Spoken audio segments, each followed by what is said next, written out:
done today is present a business case, a capital project, a routine replacement of some safety equipment for Isle of Man Airport, and that's the replacement of the primary and secondary radar. And why is this needed? At the moment, we have two issues really. With the secondary radar, that actually is going to stop being licensed for the type that we have for the system that is in place by the end of next year. So we need to replace that for regulatory licensing approval before the end of next year. And with regards to the primary radar, our actual piece of equipment at the moment is coming to the end of its useful life. Now this is coming in at, what, well over £3 million, isn't it?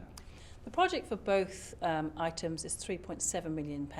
And just to sort of differentiate that and put into context what these are, a primary radar is the radar that actually gives the blip on the screen in front of the air traffic controller, and there's no data attached to that. Whereas the secondary radar actually gives the data with regards to the height, the identification for the aircraft, and they work simultaneously. So are you going for the sort of Rolls-Royce of new systems to replace this? No, not at all. And what we go for is value for money. And what we've looked for is we're looking for a traditional replacement of our primary radar and an enhanced technology for our secondary radar. Now, times are hard. I'm sure you've heard that a few times from people here in your presentation. Are you expecting that this will be approved?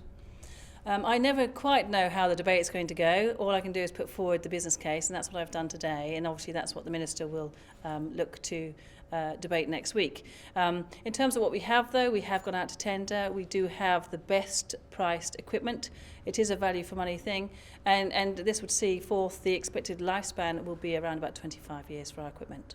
But for lay people watching this, I mean, it just seems that you're after money year after year. I mean, there's just been one massive amount of money spent on the airport over the last few years.